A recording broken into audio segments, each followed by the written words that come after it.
Bonjour à tous, Google a tenu une conférence de presse le 9 octobre dernier pour présenter aux yeux du monde ses deux nouveaux smartphones, le Pixel 3 et le Pixel 3 XL. Et devinez quoi, le second modèle vient d'arriver à la maison. On attaque donc avec cette prise en main.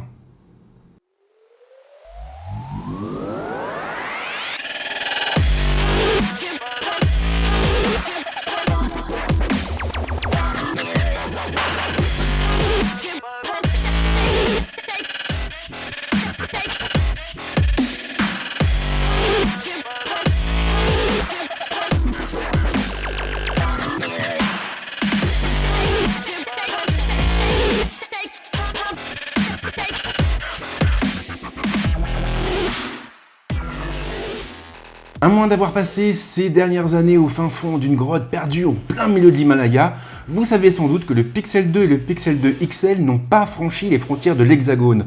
Fort heureusement, il en va tout autrement pour le Pixel 3 et le Pixel 3 XL qui sortiront chez nous le 2 novembre prochain. Mais ce qui est vraiment cool, c'est que Google m'a proposé de tester le Pixel 3 XL pendant quelques semaines et du coup, en attendant mon test, on va démarrer tranquillement avec cette première vidéo. Dans cette prise en main, on va se focaliser avant tout sur le packaging et les accessoires vendus avec le téléphone, et puis ensuite on parlera de son design, de son ergonomie. Puis on enchaînera avec le Pixel Stand, l'accessoire officiel qui a été pensé pour accompagner les Pixel 3. Quant à mon test, il sera mis en ligne d'ici 15 jours ou 3 semaines, en supposant bien sûr que je n'ai pas de retard, ce qui n'est franchement pas gagné vu tout ce que j'ai à faire. Et on démarre directement avec le déballage du téléphone.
Alors bien sûr, le packaging et les accessoires ne font pas tout, et ça tombe bien car le moment est venu de nous pencher sur le design et l'ergonomie du Pixel 3 XL.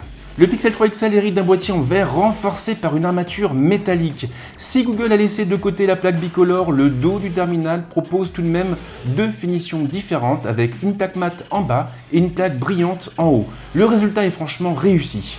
L'écran est immense pour sa part, mais il est aussi coupé dans sa partie supérieure par une encoche assez imposante. Sans doute un peu trop, d'autant qu'un menton assez épais se trouve aussi en bas. Le bon côté de la chose, c'est que Google a pu libérer suffisamment de place pour intégrer deux haut-parleurs frontaux. La dalle pour sa part semble être de très bonne qualité. OLED oblige, les contrastes sont marqués et la colorimétrie semble tomber plutôt juste. Il faudra cependant attendre le test pour connaître mon avis définitif sur la question. Pas de grosse surprise au niveau de l'ergonomie. Tous les boutons physiques sont ainsi regroupés sur le flanc droit, bien rangés les uns sous les autres. Le bouton de mise sous tension est teint en vert et cette touche de couleur, elle donne un peu de peps au terminal. Perso, j'aime beaucoup. Le connecteur USB Type-C est placé sur la tranche inférieure, aux côtés de la trappe d'accès aux cartes. Et attention car le Pixel 3 XL pourra accepter uniquement une carte nano SIM et c'est tout.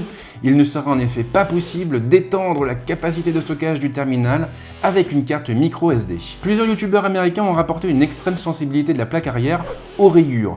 Le téléphone sort tout juste de sa boîte et je n'ai pas encore suffisamment de recul, mais nous reviendrons sur cette délicate question dans mon test. En attendant, sachez que Google a eu la très bonne idée d'accompagner le téléphone d'une coque en protection en tissu. Une coque qui est vraiment très jolie. J'en ai parlé un peu plus tôt, mais Google ne s'est pas uniquement focalisé sur les Pixel 3 durant sa conférence de presse. Le constructeur a également dévoilé un nouvel accessoire, une station de charge sans fil, le fameux Pixel Stand. Et le moment est justement venu d'en parler. Le Pixel Stand est lui aussi livré dans une belle boîte blanche minimaliste. Google a opté un peu pour la même identité visuelle et on a donc de beaux aperçus du produit en façade et sur les côtés. En ouvrant la boîte, on tombe directement sur l'accessoire. Il verse lui aussi dans le minimalisme et il est ainsi recouvert d'un plastique blanc mat très doux au toucher. L'intérieur de la base est coloré en orange et elle est assez lourde, suffisamment en tout cas pour offrir un bon maintien du téléphone. Le seul et unique connecteur se trouve sous la station dans un renfoncement. Google a eu l'intelligence d'opter pour un connecteur au format USB Type C et de laisser une entaille pour passer le câble. L'utilisation de l'accessoire est assez simple. Il suffira en effet de poser le Pixel 3 XL dessus pour commencer à le recharger. Toutefois, le produit ne se limite pas à cette seule fonction. Une fois en place, le téléphone se transformera en un véritable assistant domestique. Il sera par exemple capable d'afficher des informations pertinentes, contextualisées ou même de faire office de réveil matin. Et nous reviendrons bien évidemment sur toutes ces fonctions dans mon test. Le Pixel 3 XL est doté de finitions franchement irréprochables.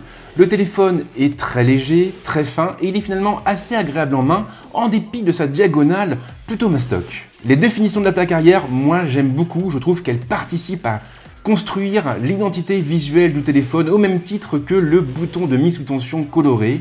Ces éléments, ils font du Pixel 3 XL un téléphone un peu à part et qui ne ressemble surtout pas à la concurrence. L'encoche, en revanche, elle m'a un peu moins convaincu, j'avoue. Elle est assez épaisse, bien plus que sur le P20 Pro ou encore que sur le OnePlus 6, et j'aurais vraiment aimé que Google opte pour quelque chose de plus discret, quitte à reprendre les deux bandeaux présents sur le Pixel 3. Maintenant, et en dépit de cette encoche, le Pixel 3 XL reste un très beau produit. Mais être beau ne suffit pas, encore faut-il avoir un bel écran, un bon processeur et une belle autonomie, sans oublier bien évidemment tout ce qui a trait à la photo et à la vidéo. Mais pour savoir ce que vaut le Pixel 3 XL sur ce terrain-là, il faudra malheureusement attendre mon test. En attendant, si vous avez aimé cette vidéo, n'hésitez pas à la liker ou à la partager. Et bien sûr, abonnez-vous à la chaîne parce que plus on sera nombreux et plus on pourra s'amuser. Quant au reste, eh bien, je vous souhaite de passer une très bonne semaine ou un très bon week-end et je vous dis à très vite. Ciao!